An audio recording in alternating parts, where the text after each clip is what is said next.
Hi అండి, welcome back to మన ఇంటి సాంప్రదాయం.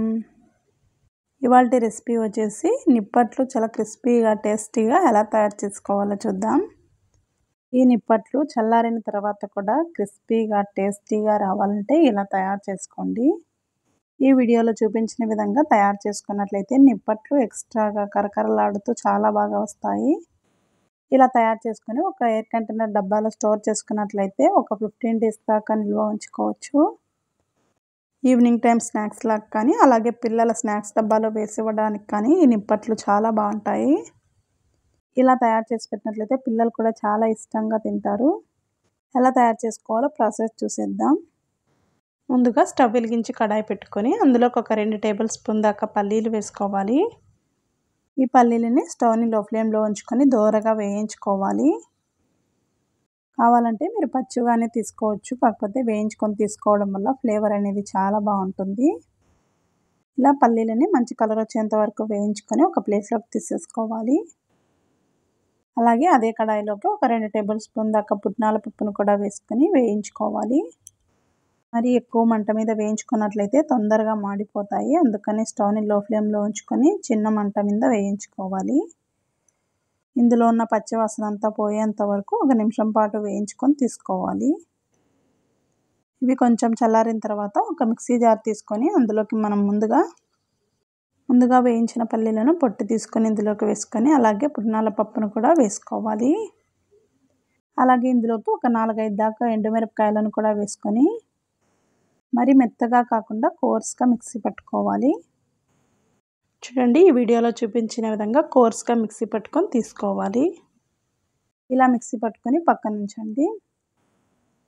ఇప్పుడు ఒక మిక్సింగ్ బౌల్ తీసుకొని అందులోకి ఒక 1 cup దాకా బియ్యం పిండి వేసుకోవాలి. ఈ బియ్యం పిండి ప్యాకెట్ బియ్యం పిండి కానీ మిల్లులో పట్టించిందైనా పర్లేదు. అలాగే ఇందులోకి ఒక 2 tablespoon దాకా సొజ్జి రవ్వను వేసుకోవాలి. ఇప్పుడు కోర్స్గా మిక్సీ పట్టి ఉంచుకున్న పల్లీలు పుట్నాల పప్పుని ఇందులోకి వేసుకోవాలి. అలాగే చిన్నగా కట్ చేసుకున్న కరివేపాకును వేసుకోవాలి. అలాగే కొంచెం కొత్తిమీర కూడా చిన్నగా కట్ చేసుకొని వేసుకోవాలి. అలాగే ఒక 1 tablespoon దాకా జీలకర్ర వేసుకొని ఒక 2 tablespoon దాకా తెల్ల నువ్వులు వేసుకోవాలి. అలాగే అందులోకి టేస్ట్కి సరిపోయేంత ఉప్పును వేసుకోవాలి. ఇవన్నీ వేసుకొని ఒకసారి బాగా మిక్స్ అయ్యేలాగా కలుపుకోవాలి. మీరు కావాలంటే ఎండుమిర్చికి బదులుగా ఇక్కడ పచ్చిమిర్చిని దంచుకొని కూడా వేసుకోవచ్చు. ఇలా ఒకసారి బాగా మిక్స్ అయ్యేలా కలుపుకున్న తర్వాత ఇందులోకి ఒక 2 tablespoon దాకా గీ వేసుకుంటున్నాను. మీరైతే కాచిన ఆయిల్ని కానీ లేదా బటర్ ఉన్నట్లయితే బటర్ని కూడా వేసుకోవచ్చు. ఈ గీ పిండిలో బాగా కలిసేలాగా మిక్స్ చేసుకోవాలి. చూడండి, ఈ గీ వేసుకొని కలుపుకున్న తర్వాత పిండి మాచర్ అనేది మనకి ఇలా ఉండాలి. పిండి ముద్ద కట్టుకోవడానికి వీలుగా ఉండాలి. ఇప్పుడు అందులో కొంచెం వాటర్ని వేసుకుంటూ పిండిని కలుపుకోవాలి. బియ్యం పిండిని నేను తీసుకున్న క్వాంటిటీ కన్నా ఇంకా ఎక్కువగా తీసుకునేటట్లుంటే మిగతా ఇంగ్రీడియంట్స్ని కూడా కొంచెం ఎక్కువగా వేసుకోవాలి. కొంచెం వాటర్ని వేసుకుంటూ పిండిని కలుపుకోవాలి. ఇలా పిండిని కొంచెం సాఫ్ట్గానే కలుపుకొని ఉంచుకోవాలి. మరి చపాతీ పిండి కన్నా కాకుండా కొంచెం సాఫ్ట్గా ఉండేలా కలుపుకోవాలి. ఇలా కలిపేసుకున్న తర్వాత ఒకటి పాలిథిన్ కవర్ కానీ లేదా ఏదైనా ఆయిల్ కవర్ కానీ తీసుకొని దానిపైన కొంచెం ఆయిల్ని అప్లై చేసుకోవాలి.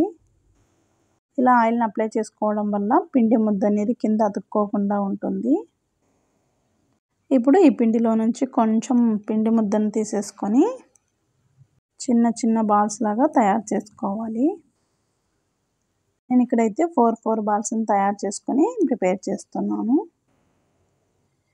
ఇలా మీకు కావాల్సిన సైజులో బాల్ని తయారు చేసుకొని తీసుకోవాలి. ఇప్పుడు దీనిపైన కొంచెం ఆయిల్ని అప్లై చేసుకొని ఇప్పుడు మరొక పేపర్ని పైన వేసుకోవాలి. ఏదన్నా ప్లెయిన్గా ఉన్న చిన్న బౌల్ తీసుకొని ఈ వీడియోలో చూపించిన విధంగా ఇలా ప్రెస్ చేసుకోవాలి. మరి ఎక్కువగా ప్రెస్ చేయకుండా ఈ విధంగా లైట్గా ప్రెస్ చేస్తూ ఒత్తుకోవాలి. నిప్పట్లన్నీ ఒకే రకంగా రావాలంటే ఏదైనా బాక్స్ మూత తీసుకొని సర్కిల్లో కట్ చేసుకున్నట్లయితే అన్నీ ఒకే రకంగా వస్తాయి. చేతితో ప్రెస్ చేయడం కన్నా ఈ విధంగా ఏదైనా బౌల్ తీసుకొని ప్రెస్ చేసినట్లయితే చాలా ఈజీగా ఉంటుంది. ఇలా ఒత్తేసుకున్న తర్వాత వీటిని బియ్యం పిండితో తయారు చేస్తున్నాం కాబట్టి సైడ్లు అనేవి లైట్గా పగుళ్ళు ఉంటాయి. ఇలా చేతి వేళ్ళతో ప్రెస్ చేసినట్లయితే అన్నీ ఈవెన్గా కవర్ అవుతాయి. మరీ ఎక్కువగా మందం కాకుండా అలాగని పల్చగా కాకుండా మీడియం సైజులో తయారు చేసుకోవాలి. ఇలా తయారు చేసుకున్న తర్వాత మిగిలిన పిండి అంతా ఆరిపోకుండా ఒక తడిగుడ్డని వేసి కప్పి ఉంచాలి. ఇప్పుడు స్టవ్ వెలిగించి డీప్ ఫ్రైకి సరిపడా ఆయిల్ పెట్టేసి ఆయిల్ బాగా హీట్ అయిన తర్వాత అందులోకి ఒక్కొక్కటిగా వేసుకోవాలి.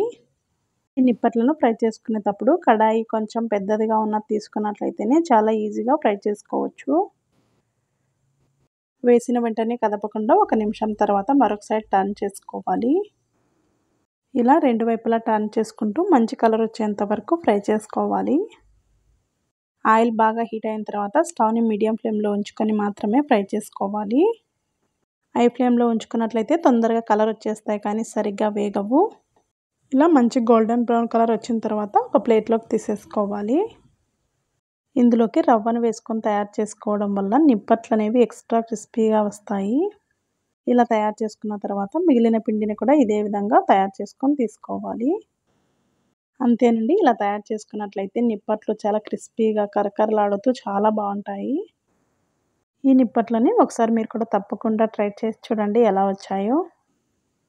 ఈ వీడియో మీకు నచ్చినట్లయితే ఒక లైక్ చేయండి. అలాగే మరిన్ని రెసిపీస్ కోసం మన ఇంటి సాంప్రదాయం ఛానల్ని సబ్స్క్రైబ్ చేసుకొని అలాగే పక్కనే ఉన్న బెల్ బటన్ని యాక్టివేట్ చేసుకున్నట్లయితే నేను పెట్టే ప్రతి వీడియో మీ వరకు వస్తాయి. Thank you for watching.